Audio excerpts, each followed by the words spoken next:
What is up, guys? It's your boy Patrick back making another video. It's been a long time since we made a video, but I figured we'd do an update and show you where our next project is coming in at.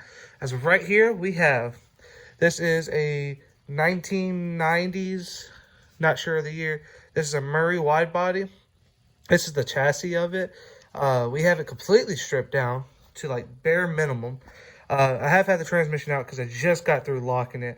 If y'all want to see a video on how to lock a rear end on a lawnmower, just show it down in the comments and we'll get to it. I will definitely post it because I definitely have another Peerless that we can lock and show you how to lock. But what we're doing with this build right here, we are going to be making this thing magical. It's going to be fast, so we're just making a race card out of it. The thing is I swapped the gears inside this transaxle with a different transmission to make as low possible gears as we possibly can.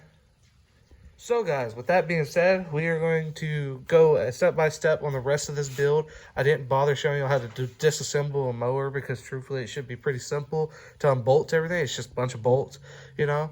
But none of this is like together, like none of this is connected. It's just all set in there. The only thing that's connected is really the transmission. It's got 2 bolts in there right now to hold it in to mock it in place so I can figure out our pulley situation. I have the pulley off of it right now. I'm going to get a small pulley. And we got to reroute some pulley situations going on here. Over here, I have this plate that we're going to mock up, and we're going to turn it into something that will sit probably right around in that area or so. That way we can keep tension on that belt and keep it going. This is just the parts off of the mower. Like, it's not a lot. There really isn't. Like, here's your steering shaft. Gear, I mean all the switches and stuff, which we're not putting any more switches on this. There's probably going to have 5 wires on this mower. There's not going to be much. We are going to get a new initial switch because I'm not going to reuse it. It's very crusty and it doesn't twist very well, and I don't feel like rebuilding it. This is the engine plate. I'm going to take it off, clean it, spray paint it, be done with it. It's still got a little bit of work to do. But here's the backside though. So we got the engine plate off. This is what it looks like with all that off. I'm in the middle of wiping all the grease and grime off of this thing because it is just dirty. But we have this that we're going to turn this into a plate for a winch. We're going to be putting a winch on this because we are going to make a mud mower that's super fast out of this thing. So it's going to be super dangerous. So I'm in love with it. I can't wait to get started on it for the rest of the way. We are in the middle of it. This is the body off of it, just sitting out here. It's being rebuilt. As rebuilt, I mean Craigslist rebuilt, you know. And then this transmission, I am going to show you how to lock it, but I'm going to take the brake off of it because it's in way better shape. And it actually, it closes like it's supposed to. It does what it's supposed to. But here's the old wiring off of the mower. And we're literally, the only wires we're going to use off of this harness is the charging wires. That way we can keep the alternator going on it and keep everything on. We have this winch. This is a 2,000-pound winch. I think this came off of a Yamaha, let's see. This came off of a Yamaha Grizzly. That's going to go onto the front of this mower. That way we can mount the plate up right here. That way we can get all of it going with the winch itself. So if we ever get stuck, we can pull it out, you know. But I will show y'all in probably the next episode, or if I have this out, the transmission back out, I'll show you that it's locked, and I'll show you how I did it. That way it could be done. I'm doing some new testing. My friend gave me this Flux 125 Chicago welding from Harbor Freight. This is a wire welder. It's a MIG welder. I used it to lock it. It's not in the best shape. It's missing the tip. I mean, I gave it a shot. I wanted to see if it worked. It worked. It's not the best. I let him use my Lincoln welder because he's building a 74 Mustang right now. So with that being said, this is our next project, or a project in between projects. This is a little 125cc four-wheeler, Teo, I think. The front, the bar's broke. We just got to weld that back. It's ready to go. It starts, it runs, it drives, it does all the good, mean things. So I thought that was pretty cool. We do have a whole stack of tires for motors over here. I'm thinking about using those big tires. What do y'all think? Let me know in the comments what you think. If we should use these tires, or if we should just go ahead and slap some mud grips on it. Because I think these are 10s. These are 10s. So those being 10s, and the ones that are on it are 8s, I believe. Yep, these are 8s. So should we use the 8s or should we use 10s to put mud tires on and to make it fast and mud bogger. That'd be pretty cool. Let me know in the comments if we should or not, and that would be awesome. But as for today's video, we are going to start stripping and gooping this down, give it a little bit of spray shine, Craigslist rebuild, 3000. We're going to do that. And then I'll probably pull the wheels back off of it. They're not attached, they're just set on there. Pull the transmission back out of it so we can get in there and paint it, strip it, do all that good stuff.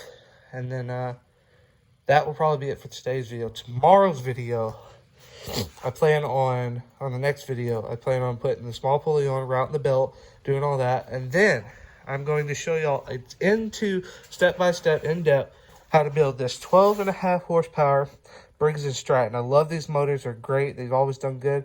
When I picked this up, it didn't run. It has no compression, had nothing. It turned out it was just a stuck valve.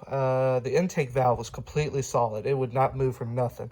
And then I worked with it for a little while, got it going. I drove this around for a little bit, stock, see how it performed. And then after that, I took it off, started stripping it down. So we are going to do the carburetor on this one, and we're going to rebuild every bit of that. I plan on gutting it, cleaning it, spray painting it, doing all that good stuff, and go from there.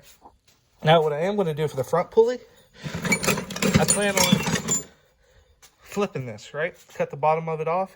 Just took a little tack right there in that hole right there. Just put a little tack right there, and just sliding it up on the shaft. I've done it before. It's worked in the past. So instead of making this lock collar right there, we're just going to put a tack weld in there and slide it back and be done with it. And that's how we do the front pulley on this. Instead of going to your Tractor Supply or anything and getting one of those actual pulleys to put on there, we're just going to do that because that's a cheap, easy way. We are all about saving money here. Also, big surprise, I have this alternator right here. This alternator right here, we're going to take this pulley off and we're going to swap a lawnmower pulley onto it. And we are going to put this on the mower because we're going to be running a winch and a bunch of lights and stuff for mudding. It needs to have a backup power. Yes, I know this is way overkill for our project here, and it's probably going to fry that battery. But I plan on putting some relays and sensors and stuff like that in there to kind of modulate the power coming off of this. This did come out of I think it was either a Mustang or a Chevy. I don't know, but all I know is that it is a one-wire hookup, which is what I absolutely wanted for this because, I'm not a wiring person. I hate doing all of it. But my plan here is to set that in here, flipped upside down, about right in here somewhere. That way it can run with the pulleys in a straight axle versus being sideways, like on like a Sierra Suburban or so. So I plan on putting it like that. And I think that's going to work for us. And I hope it does because that's the plan. We're going to build some brackets for it and stuff. We are going to get into that. Y'all stay tuned for that. Let me know what you think. If y'all have any ideas, shoot them. I'm willing to negotiate with that because I love ideas. As for steering, it's tight. I mean, these things are actually in really good shape. I don't think this lawnmower was used for very long. I had the deck. I got rid of the deck. I don't keep them unless I'm mowing grass with it, which I'm obviously not. But I do plan on doing that. That would be pretty sick. But I think the alternator would be really cool for it. And as for that, that's basically what we have. I have all the battery trays up here. The battery for it's sitting right there. I think that's pretty cool. Battery trays. I have a box of extra miscellaneous Murray parts like coil and intake and a new steering bushing and all that stuff. All the good stuff that you would possibly need to put this thing together. So I have everything. All I'm waiting on is a new belt to come in. I didn't go buy it myself. I ordered it because it was a weird size, and that's what we're going to work with. But as a mock-up, this is what we got right now. Y'all let me know what y'all think about this. Let's see what we can do. Because we're going to take this to the track. We're going to take this to probably Wheeling in the country soon, which is going to be awesome. And that's down in Tennessee, if y'all are from Tennessee. But that's where that's at, and that's going to be cool. I hope you put it on. That would be awesome. And then from that, I'm thinking, let me know what y'all think. But I'm thinking about putting this steering wheel on it because it's a GT steering wheel, which would be pretty cool, right? Because then we could use it for this right here. I'm thinking this would be pretty cool. So it's a GT Grand steering wheel, which I think is pretty cool. But what's cool about it is that those little splines right there will fit just on the lawnmower shaft, which is pretty cool. And then we could bolt it down, make it work. That'd be pretty sick, right? That's what I'm thinking. But as for that, that's what we have going on here. That is a spare seat to it, because I plan on breaking the other one anyway. But then we're going to throw these tires on the front. This one's a little bit bald. I'm not worried about it. These come off like a go-kart. These are pretty cheap brand. But it's what we got, and it's what we're going to use. Make this as cheap, money-saving as possible. But this is what we're throwing on the front. I'm thinking about, it's not for sure, but see, these are our 3 lugs. So these come off with like a little Chinese 4-wheeler, right? I'm thinking about swapping the front of the mower and putting front brakes on it. I know it's probably crazy, but I have these calipers. These calipers come off of a, I think this was a Kawasaki. No, this was a Yamaha Big Bear. These come off of a Yamaha Big Bear. And I'm thinking about putting these calipers with these little small brake pads, right? So they just slide in. These still have a little bit of life left on them. But thinking about putting those front calipers on it and making that work so we have front brakes on this thing. So that'd be pretty cool. And then I'm thinking about putting a disc or a drum brake on the back instead of the actual brake. I want to use the actual brake as like an extra brake, like kind of like the emergency brake type deal. And then have an extra brake. That would be pretty sick. That's what I'm hoping for. This is one of the lights that we're going to probably put on it. Not for certain on that, but it is probably what we're going to put on it. But as for that, I mean, that's really what we have. I have a hitch that's going to go on it so we could pull stuff around, because this came from the old Hobo Freight, so that's pretty sick. Not sponsored, so don't say anything. Then this carburetor, right? It's not going on there, it's junk. So that's what's happening there. I do have the stock carburetor on it. I do plan on putting the aftermarket on it. It's going to be a Mikuni 22mm flat slide. That's what I'm thinking about putting on it. Make it pretty fast, you know. Give it the old ponies, which would be pretty cool, right? So as for that, guys, that's going to conclude this video. I want to give y'all an update what's about to happen. Y'all are about to see one heck of a video on this, and I really hope y'all enjoy it. Just let me know what y'all think, and don't forget to like and subscribe, because it's going to support me. I will have a merch shop up soon, but that's once we get in there. But definitely stay tuned for this, because it's going to be an out-of-the-world build, and I can't wait to get into it. So as for that, thank you guys, and stay tuned. Peace.